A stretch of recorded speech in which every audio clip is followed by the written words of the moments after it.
नमस्ते। हर हर Mahadev. Hello everyone, welcome to timeless tarot 6666। कैसे हैं आप सब? आई होप आप सभी बहुत अच्छे होंगे। तो चलिए एक नई रीडिंग की शुरुआत करते हैं और हर बार की तरह ये भी एक general, collective, timeless and intuitive reading होने वाली है, जिसे आप कभी भी सुन सकते हैं।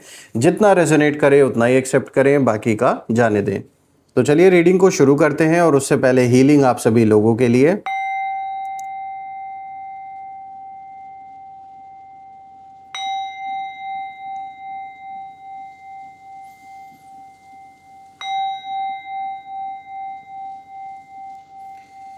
हे भोलेनाथ, जो भी मेरे व्यूवर्स इस वीडियो को देख रहे हैं, जहाँ से भी देख रहे हैं, उनके इर्द गिर्द जो भी नकारात्मक ऊर्जा मौजूद है वो इसी क्षण अपने ओरिजिन पे सेंडर की ओर 100 टाइम्स मल्टीप्लाई होकर रिटर्न हो जाए। All the negative energies around my viewers go back to the sender. All the negative energies around my viewers, send it back to the sender. एक ऐसी छत्र छाया आप और आपके परिवार के इर्द गिर्द, आपके घर के इर्द गिर्द बनी रहे, जिसमें कोई भी नकारात्मक ऊर्जा प्रवेश ना कर सके। आपके जीवन में धन, मान, सम्मान, सुख, समृद्धि, हर चीज से आपका जीवन भरपूर रहे, किसी भी चीज की कमी ना हो। आपका स्वास्थ्य और परिवार में सभी लोगों का स्वास्थ्य अच्छा बना रहे। दोस्तों, आप में से जिन लोगों ने भी इस चैनल को सुपर थैंक्स या फिर यूपीआई के थ्रू सपोर्ट दिया है, मैं प्रे करता हूं कि अनलिमिटेड टाइम्स मल्टीप्लाई होकर वो सभी आपको वापस प्राप्त हो। तो चलिए अब इस रीडिंग की शुरुआत करते हैं। लेट्स सी आज आपके लिए क्या मैसेजेस है, क्या गाइडेंस है। Let's find out. Dear divine, dear angels, ancestor, हे महादेव, प्लीज़ गाइड करें मेरे व्यूअर्स को। उनके लिए क्या मैसेजेस है, क्या गाइडेंस है, प्लीज़ शेयर करें। हे भोलेनाथ, हे माँ कामाख्या देवी, प्लीज़ गाइड करें सभी बच्चों को अपने इन कार्ड्स के थ्रू। चलिए देखते हैं। सबसे पहला कार्ड यहाँ पर आया है, गिव इट टाइम। ओके, तो यहाँ पर आपके लिए देखिए गाइडेंस निकल के आई है। चलिए देखते हैं और क्या है आपके लिए। Second card of the day is challenges. Okay. Third card of the day is fire sign, Aries, Leo, Sagittarius. और यहाँ पे जो फोर्थ कार्ड आया है, कम्युनिकेट। ऑलराइट, तो अब हम सबसे पहले कार्ड्स को अरेंज कर लेते हैं। सो फ्रेंड्स, आई गेस अब जो कार्ड्स हैं वो आपको प्रॉपरली विजिबल होंगे। तो चलिए अब इस रीडिंग की शुरुआत करते हैं। और इससे पहले कि हम फर्स्ट कार्ड को यहाँ पर समझने की कोशिश करें, जो कि आया है गिव इट टाइम, मैं यहाँ पर मेंशन करना चाहूँगा कि जब मैं चैलेंजेस के कार्ड को देख रहा हूँ प्लस फायर साइन आया है यहाँ पर, ओवरऑल जब मैं देख रहा हूँ दोस्तों, तो यहाँ पर एक बहुत स्ट्रॉन्ग इंडिकेशन मिल रहा है कि आपके मन को, आपके सोल की जो पावर है उसको कहीं ना कहीं तोड़ने की कोशिश की गई है। टारगेट आपको किया गया है। टारगेट इसलिए किया गया है, देखिए जब इंसान का मन फोकस्ड रहता है या आपका मन स्ट्रांग है तो आप डिसीजंस भी सही लेते हो। अगर मन से अगर इंसान टूट जाता है, मन से कमज़ोर पड़ जाता है, तो फिर वो गलत डिसीजंस लेता है या वो गिव अप कर देता है किसी भी सिचुएशन में। तो साफ दिख रहा है कि जब बाहर से आपका कुछ लोग बिगाड़ नहीं पाए कुछ, तो वो उन्होंने क्या किया, अब इन्होंने आपके मन को, यानी आपकी जो आत्मिक शक्ति है, सबसे बड़ी मन की जो ऊर्जा है, उसको टारगेट करने की कोशिश की गई है। क्योंकि यहाँ पर इनका जो प्लान है वो यही है कि जब मन से इंसान, जैसे ही आप मन से कहीं ना कहीं अगर कमज़ोर पड़े, तो सीधी सी बात है कि जो डिसीजन है वो आप गलत लोगे, या आपके मन को ऐसा बांधने की कोशिश की जा रही है इनके द्वारा कि आप ना सब कुछ छोड़ छाड़ कर या तो इनके आगे बिल्कुल एकदम नतमस्तक हो जाएं आप, या तो ये जो कह रहे हैं वो बात आप मानो, या तो कहीं आप दूर चले जाओ। सब कुछ मतलब तहस नहस या तो हो जाए। क्योंकि यहाँ मैं देख पा रहा हूँ कि आपकी आत्मिक शक्ति तोड़ने के लिए यहाँ जैसे एक गुप्त मंडल बनाया गया था, लेकिन जैसे ही अंतिम मंत्र पढ़ा गया, वहाँ मौजूद हर इंसान के शरीर में अजीब कंपन शुरू हो गया। यानी जिन लोगों ने मिलकर ये जो भी रिचुअल था इसे करने की कोशिश की, आपके अगेंस्ट आपके मन को बांधने की कोशिश जो की गई, इस पूरे रिचुअल में जैसे ये शुरू किया गया, साफ दिख रहा है कि ये सक्सेसफुली नहीं हो पाया।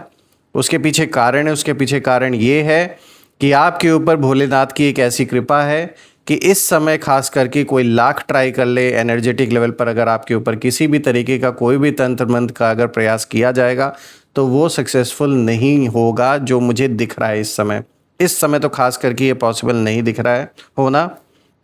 हाँ, पास्ट में हुआ है, चैलेंजेस आपके जीवन में जो आए हैं, कुछ ऐसी भी परेशानियां आई हैं जो अननेसेसरी की परेशानियां होंगी आपके जीवन में, जो जिन चीज़ों से आपका दूर दूर तक कोई लेना देना ही नहीं होगा, फिर भी अचानक से किसी अननोन चीज़ में आपका नाम आना, आपको फंसा देना, या घर परिवार में अननेसेसरी के कलह कलेश होना, आपसी संबंध खराब होना, रिलेशनशिप में सारे मिसअंडरस्टैंडिंग्स क्रिएट होना, किसी थर्ड पर्सन का इन्वॉल्वमेंट होना, ये सब कुछ ऐसे ही नहीं हो रहा है। There is a reason behind it. Property, पैसे को लेकर, आपसी भाई बहनों में लड़ाई, या फिर दोस्त, कोई अच्छा दोस्त जिससे रिलेशन ख़राब हुआ, पड़ोसी से किसी तरीके का कोई विवाद जो लंबे समय से चला आ रहा है, तो साफ दिख रहा है यहाँ किसी न किसी तरीके का कोई ऐसा रिचुअल आपके मन को कंट्रोल करने के लिए किया गया था रिसेंटली। बहुत ज़्यादा दिन ये नहीं हुए हैं, अभी रिसेंटली ये किया गया है कोशिश, और ये कोशिश करना इनके लिए व्यर्थ रहा, इन्हें कोई भी सक्सेस नहीं मिला जिसने भी ये किया है। देखिए यहाँ पे जो सबसे पहला कार्ड आया है, गिव इट टाइम। यहाँ पे जो मैसेज है वो बिल्कुल साफ है, everything in divine timing, let things flow. तो आपके खिलाफ जो भी एनर्जी सीक्रेटली काम कर रही थी, उनका मकसद सिर्फ एक था, आपकी आत्मिक शक्ति को धीरे धीरे कमज़ोर करना। कुछ लोग चाहते थे कि आप इमोशनली टूट जाएं, इम्पेशेंट हो जाएं, और खुद अपनी ही एनर्जी से आप हार मान लें, गलत डिसीजंस लें, जल्दबाजी में डिसीजन लें। लेकिन ये कार्ड बता रहा है कि ऊपर वाला आपको डिले नहीं कर रहा है, बल्कि प्रोटेक्ट कर रहा है।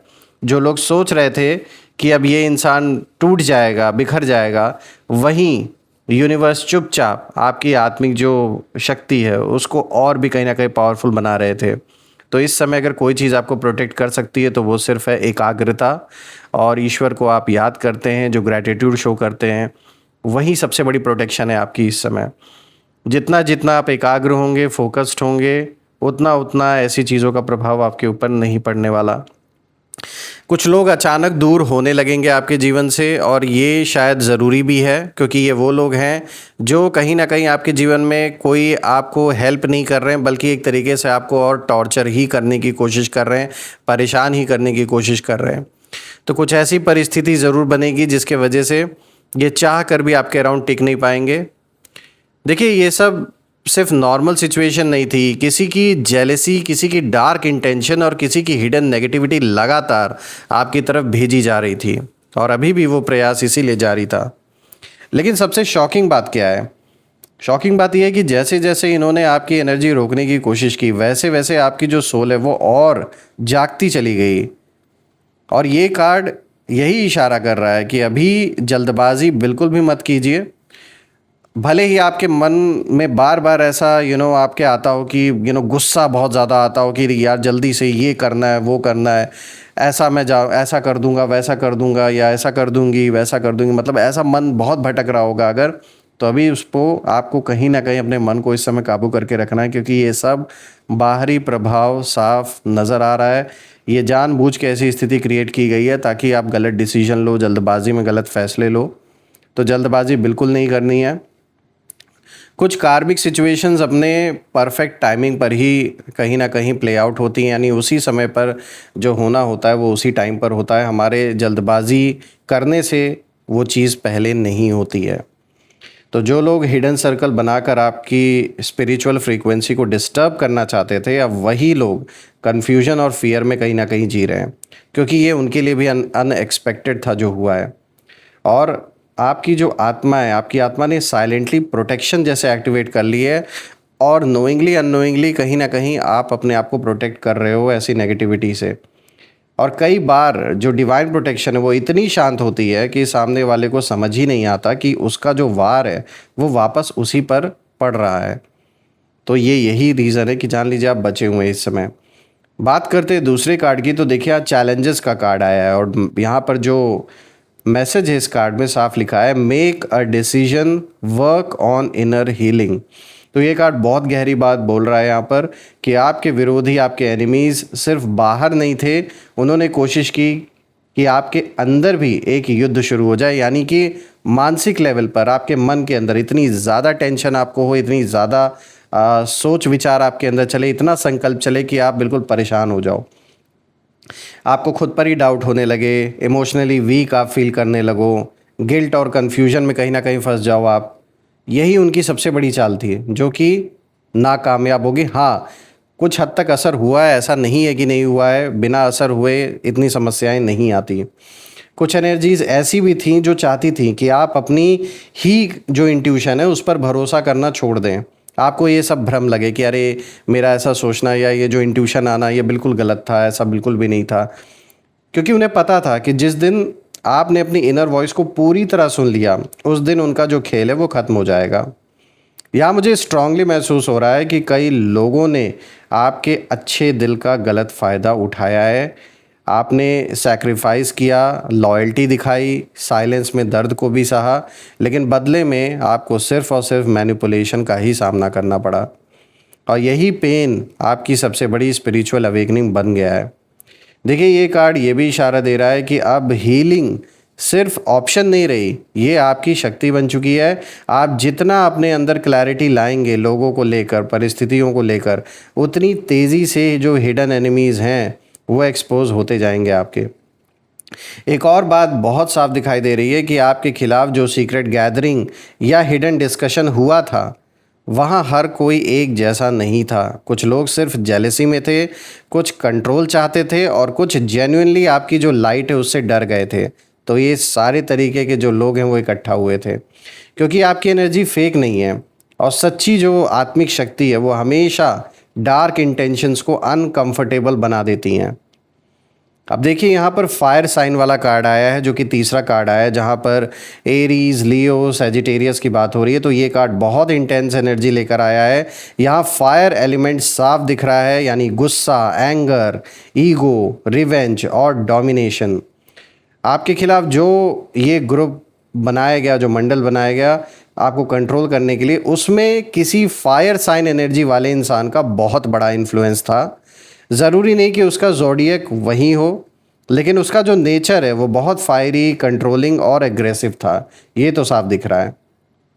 और ये जो भी पर्सन है, मेल फीमेल, जिनकी भी एनर्जी है, ये कहीं ना कहीं यही चाहते थे कि सब कुछ इनकी जो इच्छा है उसके हिसाब से चले।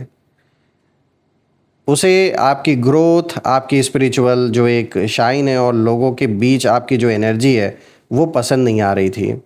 और सबसे बड़ी बात है कि वो यही सोच रहा था या सोच रही थी कि डर क्रिएट करके, फियर क्रिएट करके आपकी जो आत्मा है उसको दबाया जा सकता है। लेकिन जैसे ही उन्होंने अंतिम कदम उठाने की कोशिश की, एनर्जी बिल्कुल उल्टी पड़ गई उसी दम।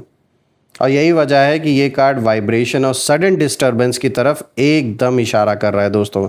यानी कुछ लोगों ने अचानक अपने बॉडी के थ्रू उस हैवीनेस को फील किया, कुछ को घबराहट हुई, कुछ को बिना वजह पैनिक जैसा महसूस हुआ। क्योंकि जब किसी प्योर सोल के खिलाफ बहुत हैवी इंटेंशन भेजी जाती है, ऐसी नेगेटिव कोई भी अगर रिचुअल अगर किया जाता है, तब यूनिवर्स बीच में इंटरवेंशन है उसे ज़रूर करते हैं। आपको शायद अंदाज़ा भी नहीं है दोस्तों कि आपकी स्पिरिचुअल प्रोटेक्शन कितनी पावरफुल है। कई बार एंसेस्टर्स, डिवाइन एनर्जीज और अनसीन प्रोटेक्शन साइलेंटली काम कर रहे होते हैं, और यहाँ वही दिखाई दे रहा है मुझे। और जिस एनर्जी से आपको मिटाने की कोशिश हुई थी, उसी एनर्जी ने उनके अंदर डर पैदा करना शुरू कर दिया है। क्योंकि हिसाब किताब बनता है और वो वापस ऐसी चीज़ें उन्हीं लोगों पर घूम के जाती है जो लोग ऐसा करने का प्रयास करते हैं। बात करते हैं फोर्थ कार्ड की। तो देखिए, यहाँ पर कम्युनिकेट का कार्ड आया है। ये card compromise, forgive, work it out का मैसेज लेकर आया है। तो अब ये जो आखिरी कार्ड है, ये पूरी रीडिंग का सबसे इमोशनल मैसेज दे रहा है। यूनिवर्स आपको रिवेंज नहीं बल्कि बैलेंस सिखा रहे हैं। और हाँ, आपके साथ गलत तो हुआ है, नो डाउट। कुछ लोगों ने सीक्रेटली आपके खिलाफ बातें की, एनर्जी भेजी, आपकी मेंटली कहीं ना कहीं मेंटली आपको डिस्टर्ब करने की भी कोशिश इन लोगों ने की, आपके मेंटल पीस को कहीं ना कहीं छीनने की कोशिश की। लेकिन आपकी आत्मा का जो लेवल है ये उनसे बहुत ऊपर है। ये कार्ड साफ कह रहा है कि अब जो साइलेंस है वो टूटेगा। कुछ लोग खुद सामने आकर बात करने की कोशिश करेंगे और कुछ इनडायरेक्टली गिल्ट महसूस करेंगे, और कुछ जो लोग हैं वो आपकी बदलती हुई एनर्जी देखकर अंदर ही अंदर डरेंगे। लेकिन आपको क्या करना है, अपनी जो वाइब्रेशन है उसे नीचे नहीं गिरने देना है इन लोगों के वजह से। और फॉरगिवनेस का मतलब ये नहीं कि जो हुआ उसे सही मान लिया जाए, बल्कि फॉरगिवनेस का मतलब यहाँ पर यह है कि अब आप उस दर्द को अपनी आत्मा पर बिल्कुल भी हावी नहीं होने देना है।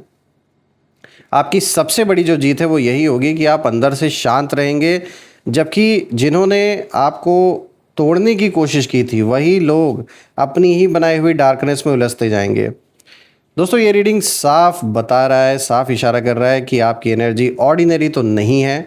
आपको स्पिरिचुअली टारगेट किया गया, इमोशनली टेस्ट भी किया गया, लेकिन आपकी आत्मा पहले से कई ज़्यादा अवेयर है, जाग चुकी है, और अब जो भी आपके खिलाफ हिडन इंटेंशंस लेकर आगे बढ़ेगा उसे सबसे पहले अपनी ही एनर्जी का सामना करना पड़ेगा। और मैं भोलेनाथ से ये प्रे करता हूँ कि वो आपको ऐसे नेगेटिव लोगों से हमेशा प्रोटेक्ट करें, ऐसे लोगों की कोई भी इंटेंशन आपके ऊपर काम ना करे। आइए अब कुछ यहाँ पे हम नेम इनिशियल्स भी देख लेते हैं ताकि आइडिया लग सके कि ये कौन लोग हो सकते हैं। Angels, ancestor, divine spirits, please guide करें मेरे व्यूवर्स को नेम इनिशियल्स के थ्रू। Let's see. तो देखिए यहाँ पर सबसे पहले it's R not B, C, B, J, S, E, U, उसके बाद यहाँ आया W, Q, A, D। दोस्तों, ये रहे नेम इनिशियल्स। अगर ये नेम इनिशियल्स मैच हुए हो तो कमेंट में ज़रूर मेंशन करिएगा, और कमेंट में ज़रूर लिखिएगा, I claim healthy wealthy life, I claim abundance which you definitely deserve. ये रीडिंग अगर अच्छी लगी हो, पसंद आई हो, तो वीडियो को लाइक करें, शेयर करें, कमेंट करें, और वीडियो को हाइप करना बिल्कुल भी ना भूलें दोस्तों। और अगर आपने चैनल को सब्सक्राइब नहीं किया है तो सब्सक्राइब कर लें, बेल आइकन प्रेस कर लें ताकि कोई भी नई वीडियो की नोटिफिकेशन आप मिस ना करें। यही थी आज की रीडिंग। हम फिर से एक नई रीडिंग में दोबारा मिलेंगे। तो चलिए, आज मैं अपने वाणी को यही विराम देता हूँ, और अपना और अपने परिवार का ध्यान रखें। हर हर महादेव। जय माँ काली, जय भोलेनाथ, जय माँ कामाख्या देवी की जय।